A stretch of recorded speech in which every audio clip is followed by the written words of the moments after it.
quelques mots, si vous le voulez bien, pour regarder cette belle figure de sainteté que l'Église nous propose en ce jour, en ce 13 janvier, Saint Hilaire de Poitiers, évêque, qui vivait au IVe siècle.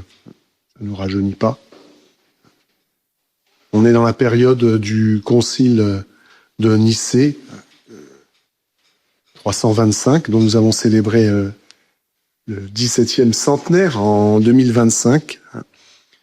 Ces conciles qui vont se prononcer par des belles définitions dogmatiques sur Jésus, sur la personne, sur l'identité du Christ. Et elles vont se prononcer parce que cette personnalité, cette identité sont attaquées. Et le Concile et Saint Hilaire et d'autres évêques, bien sûr, Saint Athanase, eh bien, vont défendre de toute leur force cette foi catholique. Et peut-être que si nous avons la foi aujourd'hui, si nous ne sommes pas tombés dans l'arianisme ou dans une autre hérésie, que sais-je, c'est sans doute grâce à ces grandes figures. Donc nous avons déjà un devoir d'action de grâce, de ne pas être ingrats envers tout ce qu'ils ont fait pour nous transmettre la foi véritable. Peut-être que de nos jours, si on posait la question aux gens d'un micro-trottoir sur la personnalité d'identité du Christ, vrai Dieu et vrai homme, comme nous le disons, peut-être que pour eux, ça serait un détail. Il y a même des chrétiens pour lesquels, j'espère pas, mais je suis sûr qu'on peut en trouver pour lesquels, c'est pas très important tout ça, c'est des querelles un peu théoriques, intellectuelles. Et pourtant, Saint Hilaire était avant tout un homme, un amoureux du Christ. Voilà, un amoureux du Christ. Un homme plein d'amour pour le Christ et un homme plein de courage. Je pense que le courage résultait de son amour. Quand on aime quelqu'un, on est courageux.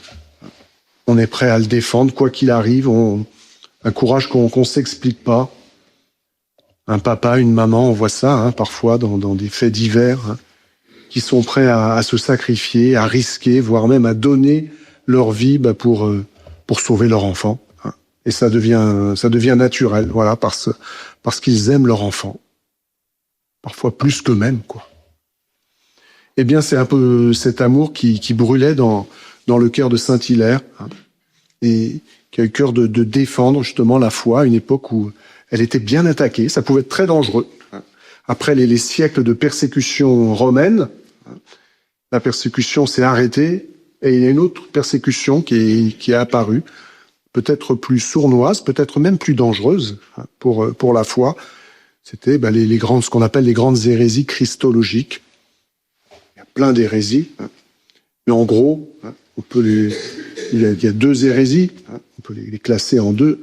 Celles qui pensent elles pensent toutes que Jésus était quelqu'un de formidable, mais certains disent, c'est un homme formidable, et vraiment, il n'y a jamais eu homme aussi important, aussi rempli de Dieu, aussi de la grâce, de la sainteté de Dieu, mais ce n'est qu'un homme, voilà. Ça, c'est l'arianisme, qui a quand même un peu pourri la vie de l'Église, on peut le dire, pendant des siècles, et puis qui n'a pas disparu. Les témoins de Jéhovah, pour ne pas les nommer, ce sont des ariens, voilà. Des gens qui ne reconnaissent pas la divinité du Christ, alors que c'est écrit noir sur blanc dans la Bible, qu'ils suivent mot à mot. Et puis la deuxième erreur, le deuxième extrême, le deuxième écueil, eh bien, c'est de dire bien sûr que si, le Christ est Dieu, mais de nier son humanité, la véracité de son humanité, de dire voilà, Dieu ne peut pas se mélanger à la chair humaine, c'est pas possible, il peut pas s'abaisser jusque-là, lui la sainteté. Et au fond, c'est dire que Dieu, d'une façon ou d'une autre, fait semblant de se lier à nous. Alors j'avoue que moi personnellement, et puis vous aussi avec moi, puisque nous avons tous j'espère, en avons la foi de l'Église, eh bien, nous ne voulons ni de l'un ni de l'autre. Si le Christ n'était pas Dieu, ben on serait pas là, il n'y a aucun doute, on serait pas là. Et si il n'était pas homme, eh bien peut-être qu'on serait pas là non plus, parce qu'on se sentirait pas rejoint de cette façon-là. On n'aurait pas cette crèche qui nous rappelle la véracité du mystère de l'incarnation, de Dieu qui vient marcher sur la terre pour nous rejoindre, pour être avec nous, au plus intime de nous-mêmes, pas seulement marcher à côté, mais d'être au plus intime de notre cœur, parce qu'il a connu, il a épousé notre nature humaine en toutes choses, excepté le péché. Alors oui, que ce soit vraiment l'action de grâce qui soit dans nos cœurs pour ce Dieu qui nous aime à ce point, s'unir jusque-là. C'est vrai qu'il fallait y penser. C'est fou.